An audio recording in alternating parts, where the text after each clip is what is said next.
This is the Model 547 automatic tying machine. Today we will be discussing the setup, maintenance, and adjustment of the machine.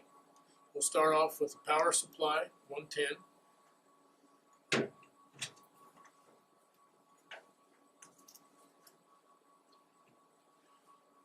Air requirements are at least 125 psi at 5 cubic feet per minute. Adjustment on the side is set between 90 and 100 psi. Then we'll be ready to start and load the machine. Option 1 is a bowl feed. We take the cone, lay it in the bowl, we bring the string up through, okay, droop it across here, and then we'll put the tension bar back on, the guide, okay, and then we bring rice in that's provided with the machine and bring it in around the bottom to prevent any string from being stuck at the bottom of the cone during the feeding cycle.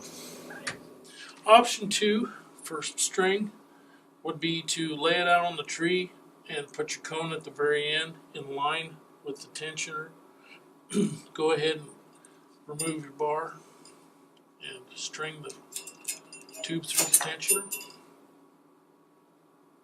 Now we're going to load ribbons in the machine. We'll put the ribbons on a speed loader device with the ribbons with the card down, okay, and this helps us load it.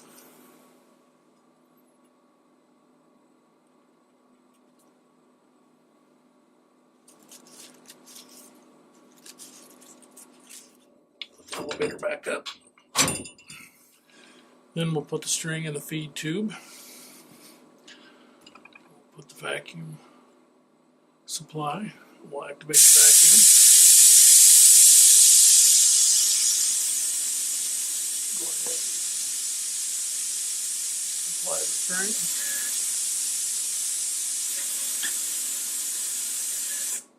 Turn the vacuum off. Lay the string across the fingers. Now that the string is loaded in the machine, we can turn the master switch on, and we can wait for the ribbon to come up. While we're waiting, we can adjust our counter, hit reset, and we'll hit the run once. The machine will set the tension for itself and get ready to run. After this, we can hit the run, and the machine will start.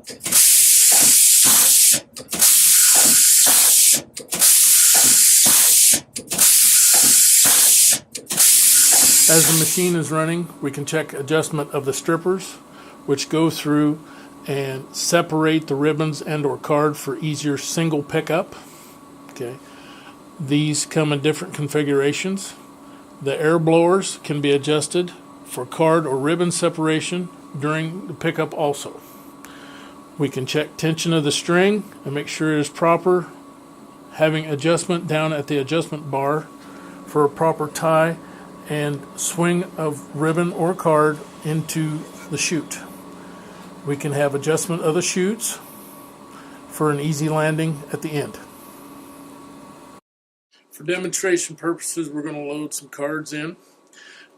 We can go through and change elevators as necessary with different platforms. We'll go ahead and load the cards. Okay, bring the latch up, and then we'll go ahead and adjust the elevator sides to give the card a little guidance.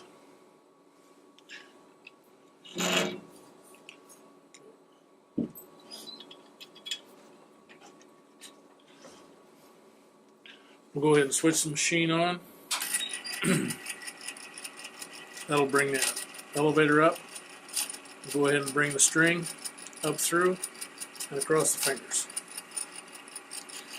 fingers. Once the cards are at the top, we'll adjust our strippers and our blowers for easier pickup with one card at a time. In order to determine the length of the loop for your card, we need to adjust the carriage in or out.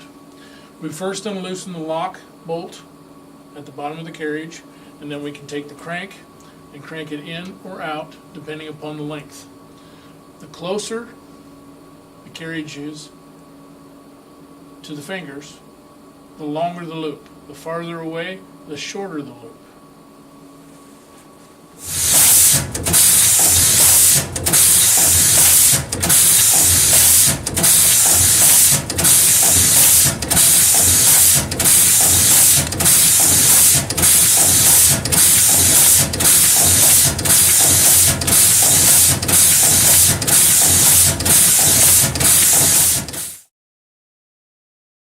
If adjustment needs to be made for the knot to be tighter or looser, with electricity and air off, what we can do, we can push the fingers back.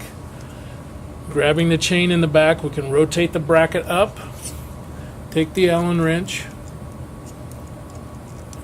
and adjust the spring tension of the middle finger. Being sure to keep track how tight or how loose you start from in order to keep your original adjustment.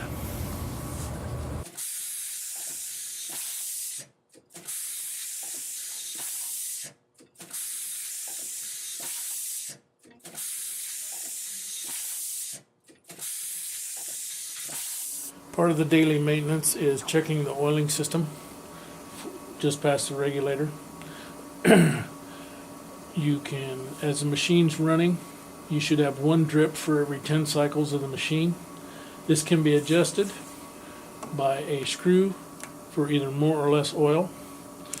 Minimum oil level for the reservoir is indicated on the outside housing.